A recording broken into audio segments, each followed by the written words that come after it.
Hello student, how are you? All of you very fine. Okay. So today I will start once again collide and continue with the preparation of collide. Okay. And in the preparation of collide, we have seen that I have told you about the preparation first mechanism, mechanical method. In the mechanical method, I told you about the uh, colloidal meal, and one is the electrical Brake's method. Okay. Next one was the condensation method. There were four preparations. In the condensation method, one was the peptidization. Peptidization in condensation is very important. Short notes mostly asked, okay, in 1 marks, and it is also important because in the property you will see Helmholtz double layer and zeta potential. For that you have to know about the peptidization. Then we will see the chemical method, in which we will see the preparation of colloid from the oxidation reaction, reduction reaction, and hydrolysis, okay, and then double decomposition. Okay, let's start peptidization. Okay, peptidization.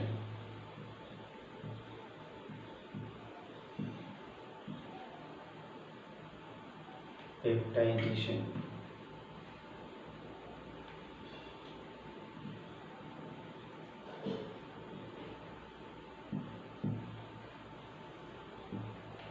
Student, तो आज फिर peptization के साथ हम start होते हैं, और इस पेप्टाइजेशन दिख रहा है, सब कुछ क्लियर है? ओके।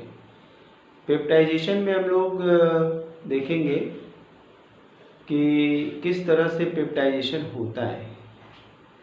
पेप्टाइजेशन क्या है, पहले कुछ लिखने से पहले, थ्योरी लिखने से पहले मैं बता दें, पेप्टाइजेशन में हम लोग एक फ्रेशली प्रिपेयर्ड जो है कि प्रेसिपिटेट लेते हैं। फ्रेशली प्रिपेयर्ड का मतलब होता है तुरंत प्रेसिपिटेशन कराया, और उस प्रेसिपिटेट को हम एक सुटेबल डिस्पर्सन मीडियम में डाल के और थोड़े से अमाउंट में इलेक्ट्रोलाइट ले लेते हैं। ठीक है, यहाँ पे देखते हैं, अभी हमने अभी कुछ लिखा नहीं है। ये सपोज कि एक हमारा कंटेनर है, इसके अंदर ये हमारा डिस्पर्सन मीडियम है। ठीक है, सपोज हमने यहाँ पे वाटर ले लिया। क्या ले लिया? वाटर। ये वाटर हमारा क्या है? डिस्पर्सन मीडियम है। Dispersion medium. ओके, ये क्लियर है? अब इसके बाद हमने यहाँ पे ऑयल डाल दिया। ये क्या है? ऑयल। अब ये ऑयल, या हम यहाँ पे इसको प्रेसिपिटेट ले लेते हैं। कोई भी हमने इसके अंदर प्रेसिपिटेट ले लिया। सपोज यहाँ पे हमने क्या लिया? ये हमारा पीपीटी है, प्रेसिपिटेट। अभी ऑयल वाला भी इसी तरह से है, उसको भी बताते हैं। अभी हम प्रेसिपिटेट ले लिया। अब ये हमारा प्रेसिपिटेट जो है फ्रेशली प्रिपेयर्ड है। ऑयल का भी एग्जांपल लेंगे अभी। तो ये फ्रेशली प्रिपेयर्ड हमारा प्रेसिपिटेट है। अब इसके बाद क्या होगा? ये इसके अंदर जल्दी डिजॉल्व नहीं होगा। अब नहीं डिजॉल्व होगा, इसको डिजॉल्व करने के लिए क्या करेंगे? इसके अंदर हम थोड़ा सा साल्ट ऐड कर लेंगे, या इलेक्ट्रोलाइट कर सकते हैं हम, इलेक्ट्रोलाइट। अब ये इलेक्ट्रोलाइट बहुत लिटिल अमाउंट में होना चाहिए, बहुत थोड़े अमाउंट में ऐड करेंगे। ठीक है, तो अब ये क्या होगा कि ये पहले एक चार्ज को जब इसके अंदर हम ऐड करेंगे तो इसके ऊपर एक पर्टिकुलर चार्ज आ जाएगा। सपोज इस इलेक्ट्रोलाइट के अंदर सपोज करो कि बी ए करके कुछ है, इसके अंदर माइनस ये प्लस है, ठीक है, माइनस और प्लस है, दिख रहा है ना। अब इस माइनस प्लस जब इसके अंदर हम डिसॉल्व करेंगे तो या तो इसके ऊपर प्लस चार्ज आ जाएगा, ठीक है, या तो इसके ऊपर प्लस चार्ज आ जाएगा और या तो नेगेटिव चार्ज आएगा। अब इसको सेक करेंगे, क्या करेंगे, इसको हम सेक करेंगे, खूब अच्छे से इसको सेक कर लेंगे। सेक करने के बाद हम क्या देखेंगे कि ये जो पार्टिकल था अब ये छोटे छोटे टुकड़ों में टूट गया। ये इतना बड़ा था, इसके आगे एक स्ट्रक्चर और बनाते हैं। अगले स्टेप में हमें क्या ये दिखाई देगा जब सेक कर लेंगे तो आफ्टर सेकिंग,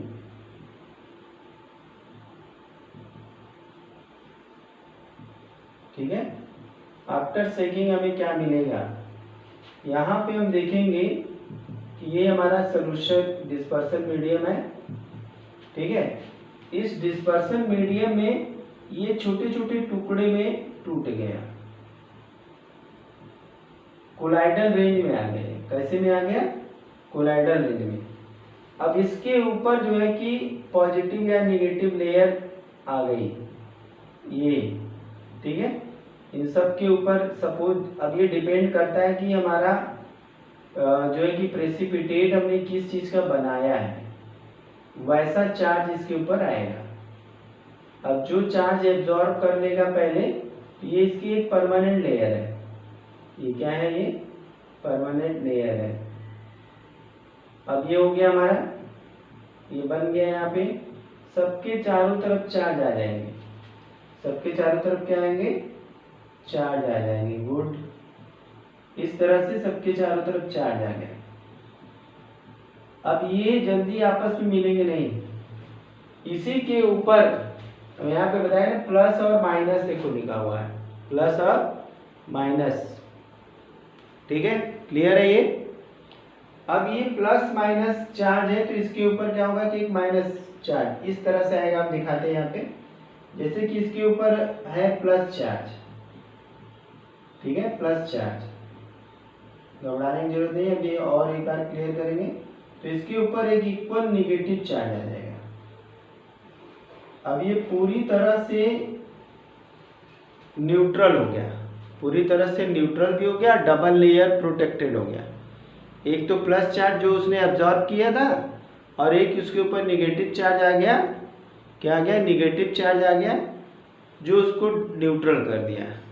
अब ऐसे जितने भी पार्टिकल होंगे सबके ऊपर यही कंडीशन होगी, सबके ऊपर कौन सी कंडीशन होगी, यही डबल लेयर बन जाएगी। और इस डबल लेयर के बारे में आगे हम लोग पढ़ेंगे, जिसको हम कहते हैं हेल्महोल्ट्ज डबल लेयर, ठीक है। अब ये कभी आपस में मिलेंगे नहीं, कभी आपस में नहीं मिलेंगे। और वहीं पे हम लोग पढ़ेंगे जीटा पोटेंशियल, तो इसको आगे के लिए छोड़ते हैं। तो हमने क्या क्या किया, फ्रेशली प्रिपेयर्ड प्रेसिपिटेट लिया, उसे डिस्पर्सन मीडियम में डाल दिया, डालने के बाद उसमें थोड़ा सा इलेक्ट्रोलाइट ऐड किया, कितना, बहुत थोड़ा सा इलेक्ट्रोलाइट।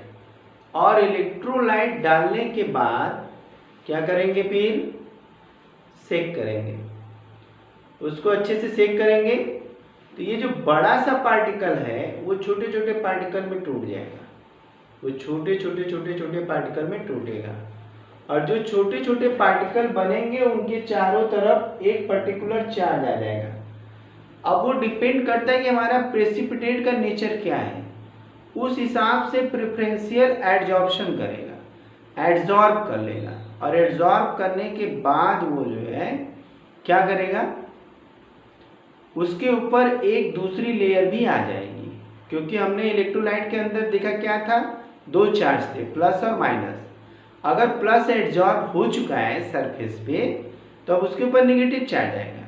अगर नेगेटिव पहले एडजॉर्ब हुआ है तो उसके ऊपर पॉजिटिव चार्ज आएगा। लेकिन ये डबल लेयर बन जाने के बाद एक न्यूट्रल मॉलिक्यूल हो जाएगा।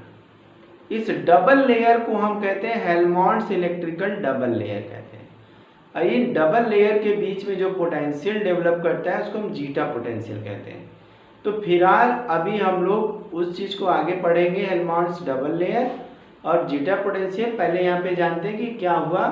अब ये प्रोसेस हो गया पेप्टाइजेशन। यहाँ पे फ्रेशली प्रिपेयर्ड प्रेसिपिटेट कन्वर्ट हो गया कोलाइडल सॉल्ट में। This process is known as peptization. अब जो हमने इसमें साल्ट ऐड किया, ये साल्ट हमारा हो जाता है पेप्टाइजिंग एजेंट। क्या हो जाता है? Peptising agent. पेप्टाइजिंग एजेंट, एक मिनट एजेंट। ओके, अब यहाँ पे तो ये पेप्टाइजिंग एजेंट के हिसाब से स्टेबलाइज हो गया और ये हमारा colloidal salt through the peptization बन गया। एकदम सिंपल हो गया। अब इसको हम लिख लेते हैं। इसको अगर बनाना है तो बना लीजिए। ठीक है, बन गया। इरेज कर दें। ओके, चलो इसको हम इरेज कर देते हैं और 2 लाइन यहाँ पे लिख देते हैं और कुछ नहीं। यहाँ पे जो हमने बोला उसे हमें लिख देना है, बस काम खत्म। और अगर समझ में आ गया लिख सकते हो तो फिर तो और भी अच्छा है, लेकिन मैं एक लाइन लिख देता हूँ।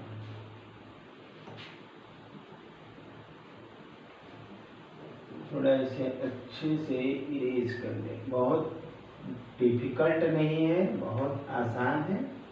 हम इसको जो है आसानी से तैयार कर सकते हैं। बहुत सॉलिड चैप्टर है ये, इससे क्वेश्चन जो है मिलेंगे। ठीक है, आवाज आ रही है मेरी? सुनाई दे रहा है आप लोग को? चलिए, the process of converting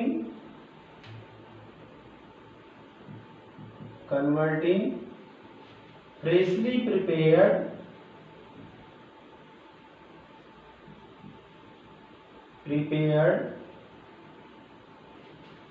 precipitate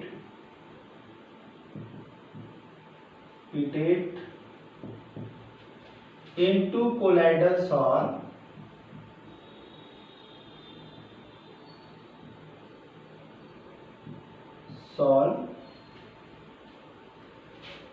by colloidal salt in dispersion medium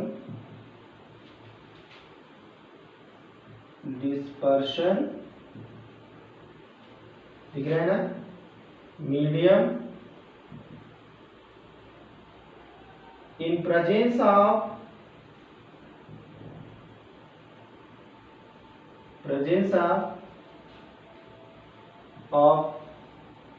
small amount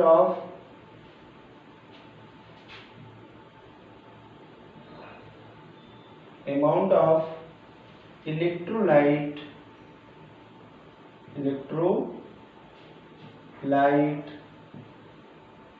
is known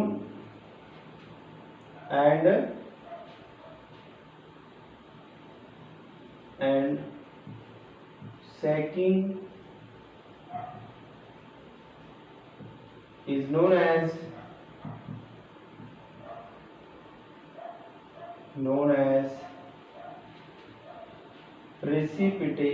peptidization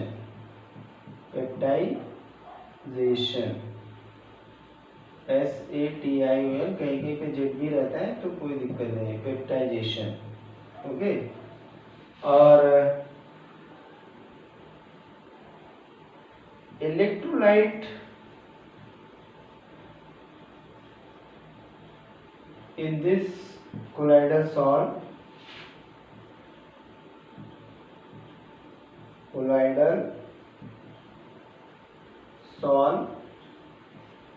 is known as is known as what? Peptizing agent. Peptizing agent. तो बच्चों ये हमारी डिफिनेशन हो गई। सिंपल हमने वही क्या, the process of converting freshly prepared precipitate into colloidal salt in dispersion medium in presence of small amount of electrolyte and shaking is known as peptization. Okay, और electrolyte is in this solution is known as peptising agent. तो जिसके presence में हम peptization करेंगे वो क्या होगा, हमारा पेप्टाइजिंग एजेंट होगा। अच्छा, अगर पूछा जाए कि और कोई भी एग्जांपल लेते हैं, क्वेश्चन पूछ देता है कि मिल्क में पेप्टाइजिंग एजेंट क्या है। मिल्क एक्चुअल में क्या है, एक कोलाइडल सोल्यूशन है। क्लियर है ये बात? मिल्क क्या है, ये कोलाइडल सोल्यूशन। उसमें क्या मिला है, फैट मिला है और आयन है, फैट और आयन है, ठीक है। और उसके अंदर प्रोटीन है। तो सपोज करो प्रोटीन को अलग कर दो, तो फैट और आयन क्या हो जाएगा, अलग हो जाएगा। इसका मतलब प्रोटीन उसके अंदर क्या कर रहा है, पेप्टाइजिंग एजेंट का काम कर रहा है। फैट को ऑयल के अंदर मिला दे रहा है और वाटर के अंदर, सॉरी, ठीक है। तो जब हम लोग छाछ बनाते हैं तो क्या होता है, उसमें से मक्खन निकल आता है ना, तो उसे हम क्रीम को निकाल करके ही क्या करते हैं, घी बनाते हैं ना। तो उसमें जो है किसका मतलब है कि आयल मिला है वाटर के अंदर, लेकिन वहाँ जो केसीन प्रोटीन है मिल्क में, वो पेप्टाइजिंग एजेंट के रूप में काम करती है। तो यहाँ पे हम लिख देते हैं केसीन, तो ये जरूरी नहीं है, केसीन प्रोटीन in milk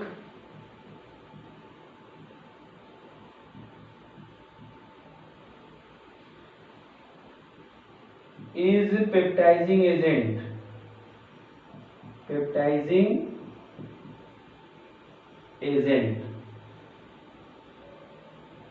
ठीक है।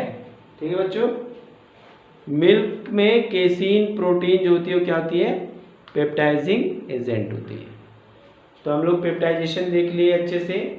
अब अगर रीजन पूछे कि what is the reason of peptization in presence of electrolyte, तो क्या है, प्रेफरेंशियल एडजॉर्प्शन ऑफ चार्ज। किसके कारण होता है, preferential adsorption of charge. Clear है? हमने बता दिया कि जब हम इलेक्ट्रोलाइट ऐड करते हैं तो एक पर्टिकुलर चार्ज को एड्जॉर्ब कर लेते हैं, और एड्जॉर्ब करने के बाद में जो है कि वो एड्जॉर्ब करने के बाद क्या होता है, जब हम सेक करते हैं तो छोटे छोटे टुकड़ों में बढ़ जाता है। उसके ऊपर एक प्रेफरेंशियल पहले से एड्जॉर्प्शन हो चुका है चार्ज का, और उसके बाद अगर पॉजिटिव चार्ज हुआ है, एड्जॉर्ब हुआ है पहले, वो फिक्स लेयर होती है, तो उसके ऊपर डिफ्यूज होकर एक अपोजिट चार्ज आ जाता है। तो एक न्यूट्रल कंडीशन डेवलप कर जाती है सोल्यूशन के अंदर, और कोलाइडल रेंज में पार्टिकल तैयार हो जाते हैं और सॉल्व भी हमारा तैयार हो जाता है। तो वहाँ पे प्रेफरेंशियल एड्जॉर्प्शन के कारण जो है पेप्टाइजेशन हो गया। क्लियर? एकदम सिंपल है। तो पेप्टाइजेशन क्लियर हो गया, समझ में आ गया। अब हम लोग केमिकल मेथड फटाफट देखते हैं। चलिए, केमिकल मेथड में हम लोग कितने तरह का देखे थे, हमें इसे ज़्यादा नहीं देखना है, बस केवल इनके रिएक्शन देख लेने हैं, किस तरह से क्या होता है, कैसे ऑक्सीडेशन से सॉल्व बनता है, कैसे जो है कि रिडक्शन से सॉल्व बनता है, कैसे हाइड्रोलिसिस से सॉल्व बनती है। ठीक है, केमिकल मेथड। चलो, ये है हमारा केमिकल मेथड ऑफ प्रिपरेशन। ठीक है, फर्स्ट है ऑक्सीडेशन मेथड। ठीक है, सेकेंड हमारा है रिडक्शन मेथड।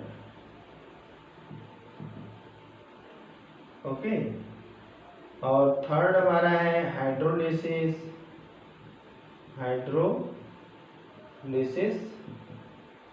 और फोर्थ हमारा है double decomposition.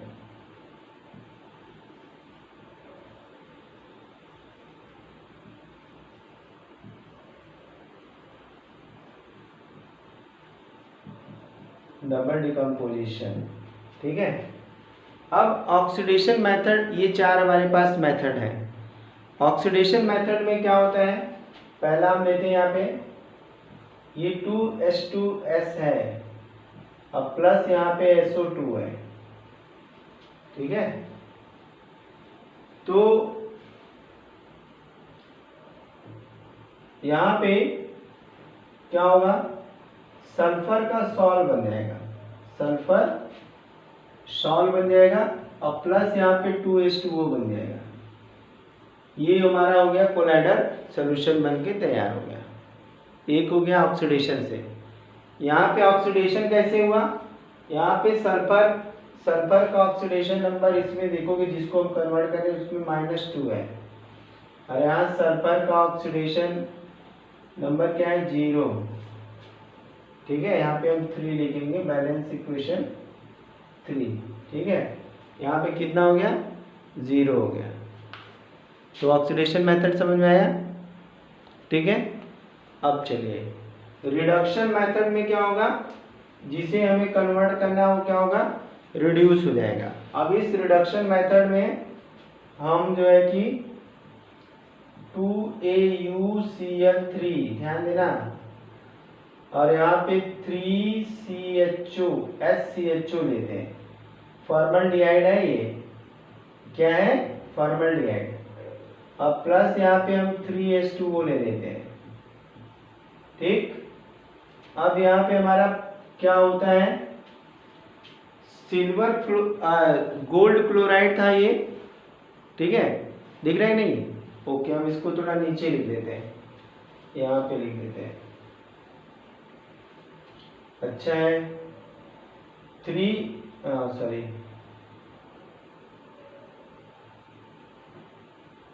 2AuCl3 plus 3HCHO, ये फॉर्मल्डिहाइड है, और प्लस यहाँ पे 3H2O।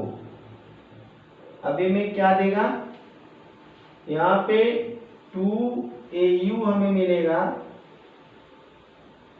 और प्लस यहाँ पे हमें मिलेगा 3HCOOH, और प्लस हमें यहाँ पे मिलेगा 6HCl, ठीक है, 6HCl। इतने प्रोडक्ट यहाँ पे बनेंगे, दिख रहा है कि नहीं, इधर, ओके।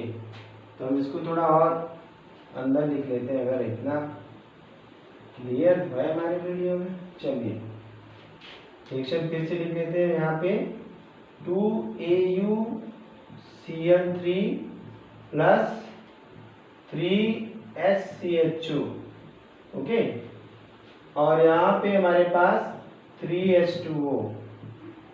अब इसके बाद ये जो बनेगा 2Au, ये हमारा सॉल बन गया, सॉल। अब ये यहाँ पे +3 की स्टेट में था, अब यहाँ 0 हो गया है, तो ये रिडक्शन हो गया यहाँ पे। अब प्लस यहाँ पे 3HCOOH बन गया, ओके, और प्लस यहाँ पे 6HCl बन गया, 6HCl। अब क्लियर है, ठीक है। तो यहाँ से हमारा Au सॉल्व बन के तैयार हो गया रिडक्शन के थ्रू। अब नेक्स्ट आते हैं हाइड्रोलिसिस से। हाइड्रोलिसिस में हम FeCl3 का हाइड्रोलिसिस कराएंगे, FeCl3 और प्लस H2O लेंगे, ठीक है। यहाँ पे हम प्लस 3H2O ले लेते हैं। अब यहाँ पे हमारा सॉरी सॉरी सॉरी, बोले क्या लिखे क्या, सॉरी, FeOH होल थ्राइस, ठीक है, फेरिक हाइड्रोक्साइड बन गया, और प्लस यहाँ पे प्लस 3HCl बन जाएगा, ठीक है। और ये हमारा सॉल है, ये हमारा सॉल है, ठीक है, एक सॉल ये बन गया। अब डबल डिकम्पोजिशन देखते हैं, क्या देखेंगे, डबल डिकम्पोजिशन। इसमें हम लोग आर्सेनिक सल्फाइड लेते हैं, AS2O3 प्लस यहाँ पे हम H2S लेते हैं, ठीक है, यहाँ पे इसको हम 3 कर देते हैं।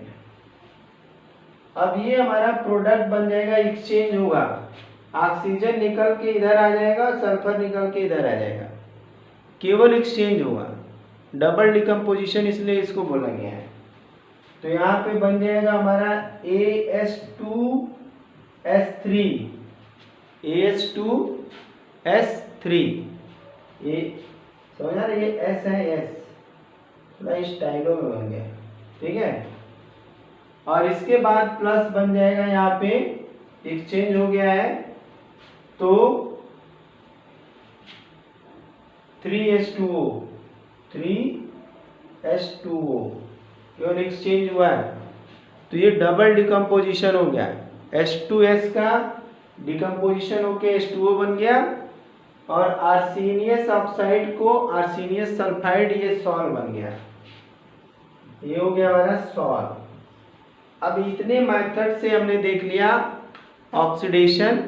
ऑक्सीडेशन में क्या हो गया, ये हाइड्रोजन सल्फाइड का ऑक्सीडेशन हो गया सल्फर में, ठीक है, एक सॉल बन गया ये ऑक्सीडेशन मेथड से। दूसरा हमारा हो गया ऑरिक क्लोराइड को हम फॉर्मल्डिहाइड के साथ लिए, ठीक है, इन वाटर में, तो यहाँ पे गोल्ड सॉल बन गया, AU क्या है, गोल्ड, तो ये हमारा गोल्ड सॉल बन गया। साथ में फॉर्मिक एसिड और HCl भी बन गया, ठीक है बेटा।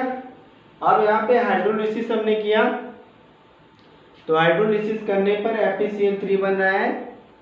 FeCl3 का जब हम फेरिक क्लोराइड का हाइड्रोलिसिस कर रहे हैं वाटर से, तो फेरिक हाइड्रोक्साइड बन रहा है, जो कि एक सॉल है, ठीक है, और प्लस यहाँ पे HCl बन गया, ठीक है। अब इसके बाद डबल डिकम्पोजिशन में क्या हुआ कि हमने यहाँ पे आर्सेनिक ऑक्साइड लिया है, हम बताते भी चल रहे नाम, आर्सेनिक ऑक्साइड लिया, और ये 3H2S हमने ले लिया, हाइड्रोजन सल्फाइड ले लिया। अब ये हाइड्रोजन सल्फाइड से जो है कि डिकम्पोजिशन हो गया, एक्सचेंज हो गया, यहाँ पे S चला गया ऑक्सीजन की जगह पे, S कहाँ गया, ऑक्सीजन की जगह पे, और ऑक्सीजन S की जगह पे, तो यहाँ आर्सेनियस सल्फाइड बन गया, और प्लस यहाँ पे वाटर मॉलिक्यूल बन गया। तो इस तरह से हम लोग केमिकल मेथड से प्रिपरेशन करते हैं। तो बच्चों हम लोगों ने सारा प्रिपरेशन का मेथड देख लिया, ठीक है। एक तो हम लोग जो है कि फिजिकल मेथड से प्रिपरेशन देख लिए थे, वहाँ पे मैकेनिकल और ब्रेक मेथड था, उसके बाद कंडेंसेशन मेथड था, जिसमें कि मेन पेप्टाइजेशन था, उसको भी हम लोगों ने देख लिया, और केमिकल मेथड में ऑक्सीडेशन, रिडक्शन, हाइड्रोलिसिस और डबल डिकम्पोजिशन मेथड से ये बनता है, ठीक है। तो ये हमारा प्रिपरेशन कंप्लीट हो गया। अब देखो, जो भी कोलाइडल सॉल्यूशन हमने बनाया, शुरू में हमने क्या बताया था कि जो हाइड्रोफिलिक कोलाइड हम बनाएंगे तो वो तो आसानी से बन जाएगा, लेकिन जो हाइड्रोफोबिक है उसको बनाने में क्या हमें इतना प्रोसेस करना पड़ा। अब जब प्रोसेस में हम बनाएंगे तो कुछ ना कुछ इम्प्योरिटी रहेगी। अब उस इम्प्योरिटी को जब तक हम प्यूरिफाई नहीं करेंगे तो हमारा प्योर कोलाइडल सॉल्यूशन नहीं बनेगा।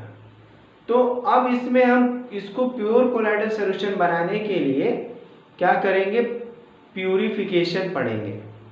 तो अगली वीडियो में हम लोग प्यूरिफिकेशन ऑफ कोलाइड पढ़ेंगे।